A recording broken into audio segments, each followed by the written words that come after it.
As the final centuries of the 30th millennium dawned, the path to the stars lay open once more for humanity.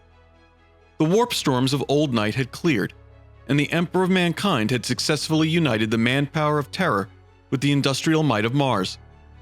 The Great Crusade was about to begin, venturing beyond the bounds of the Sol system into the interstellar void.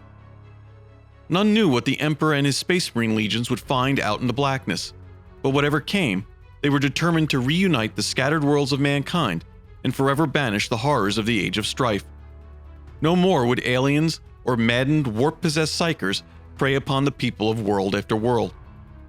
Civilization would be restored to the human-settled galaxy, as it had been on Terra and Mars.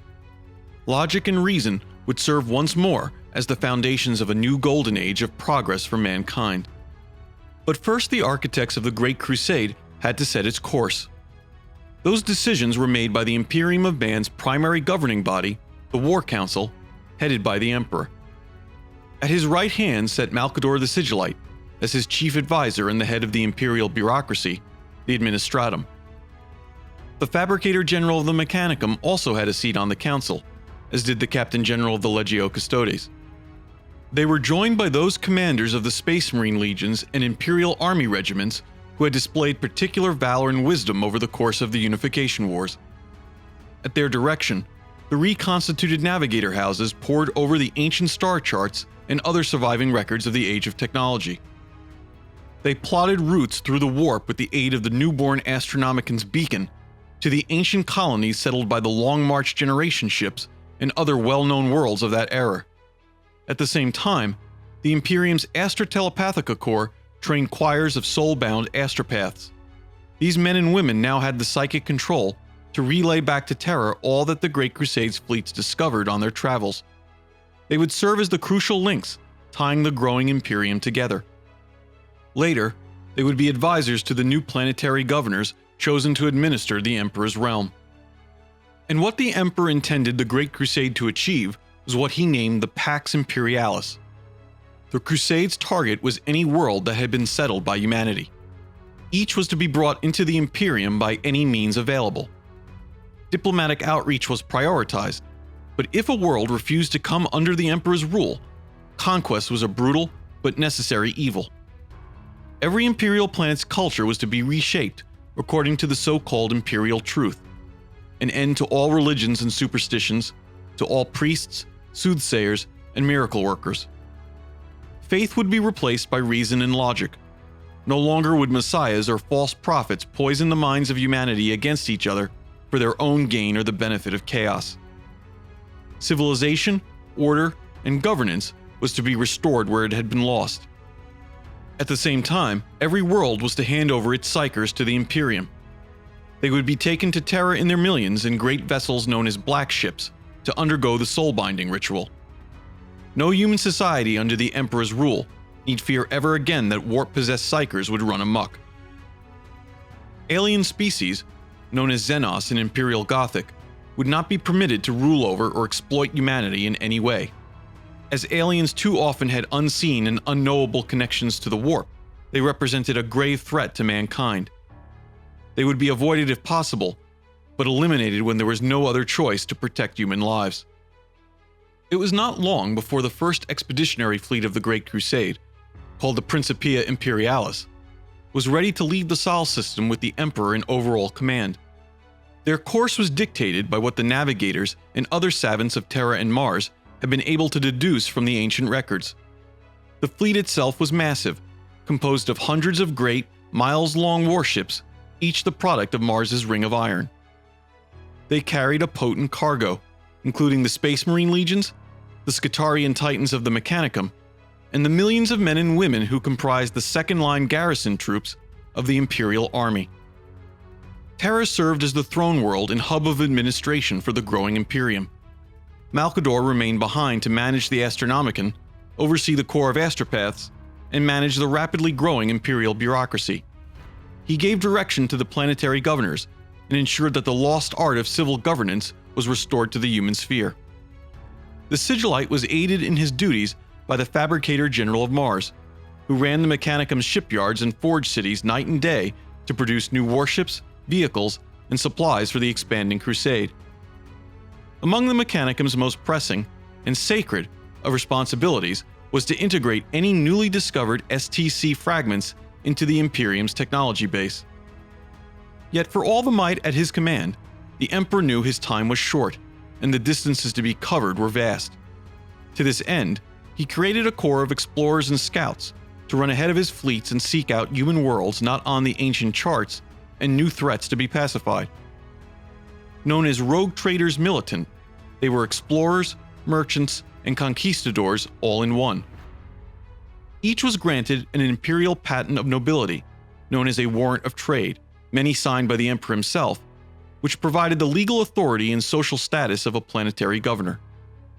They could travel anywhere in the Imperium or beyond, and were even allowed to ally with alien cultures otherwise forbidden to those ruled by the Pax Imperialis. Each was granted a powerful starship, a crew, and imperial military forces to assist them, including detachments of space marines. A rogue trader could travel where they wished, seeking out new technologies and worlds they could exploit for their own profit. But in return, they were expected to report anything of interest to the Imperium. It was not long before the rogue traders proved their worth to the Great Crusade. Rogue trader militant Jeffers was one of the first of his kind. His warrant had been signed by the Emperor, and his vessel had left the Sol system at the very start of the Crusade. Not long after, he discovered the world of Chrysis, which lay close to Mars. Chrysis was a mineral-rich world that originally possessed a large number of night walkers to assist in resource extraction. The humans of Chrysis had survived the Predators and Xenos attacks of the Age of Strife, largely due to the fact that they had converted their knights to combat duty. But the constant vigils required of these knights and their pilots had led to overexposure to the Throne Mechanicum, the neural interlink device used to control their walkers. It had reshaped their personalities, instilling notions of strict hierarchy, chivalry, and martial honor. As the decades passed, a true feudal society formed, with the warrior families who controlled the knights at the top and those they protected as their vassals. Jeffers dubbed this type of society a night world, and realized it could provide great benefits to the Imperium. Jeffers' reports indicated that Chrysis' ruling night houses would be valuable additions to the Great Crusade's armies. They already possessed a society which revolved around the martial virtues, and their war machines embodied the combat power of hundreds of Imperial troops. The savants of the Imperial Administratum quickly grasped that many other human colony worlds had probably resorted to the prolonged use of knights to protect themselves from the hazards of old night. For these planets, the cultural effects would be the same, creating a warrior society of great use to mankind if sworn to the service of the Emperor. Imperial and Mechanicum fleets alike began to seek out contact with more of these lost night worlds. Many of these planets later chose to serve the Mechanicum directly, as vassals of the machine god. In return, they received the aid of the tech priests in upgrading and maintaining their knights. Others preferred to preserve their independence and serve the Emperor directly. But each night world added to the fold only further increased the forces available to the growing fleets of the Great Crusade. If the night worlds enhanced the power of the Mechanicum, the rediscovery of its lost Forge World colonies helped to establish its own semi-independent realm within the wider Imperium. The first of these Martian colonies to be found was Vos Prime, later known as the Right Hand of Mars. It was not only a thriving world which had wholly replicated the society of the cult Mechanicus on the Red Planet, but a center of industry and technology to rival its mother world. As each Forge world like Vos Prime was rediscovered and placed under the overall control of the Fabricator General, Imperial armaments production soared. They fed needed supplies to the rapidly expanding fleets of the Great Crusade, and churned out manufactured goods to raise the living standards of the worlds brought into the Imperial fold. This allowed for more rapid capture of territory, which in turn required increases in the Imperial army to garrison the new world, since the Space Marine and Mechanicum forces were needed for frontline duties. It was on one such planet, a hive world known as Pentacanes, that an unexpected discovery of the Crusade was made. Pentacanes served as an important mustering world for the Imperial Army's second-line Imperialis Auxilia troops. Located only weeks from Terra through the warp, reports of strange cult activity on Pentacanes were made by the local iterators, the officials charged with spreading the Imperial Truth. The iterators ordered enforcement purges to stamp out the cult, but these proved ineffective. Eventually, intelligence reached the imperial governor of a doomsday cult calling itself the Final Banquet that was led by a supposed holy family of confirmed miracle workers. Imperial intelligence quickly realized that a powerful group of renegade psykers had taken up residence on Pentacanes, and a black ship was sent to the world. It dispatched a team of 5 gun cutters belonging to the Astra Telepathica's enforcement division, the Departamento Investigates, to eradicate the cult and seize its leadership. But the powerful psykers simply disappeared. Within only hours of the Imperials' attempted strike, a plague of madness spread across the world.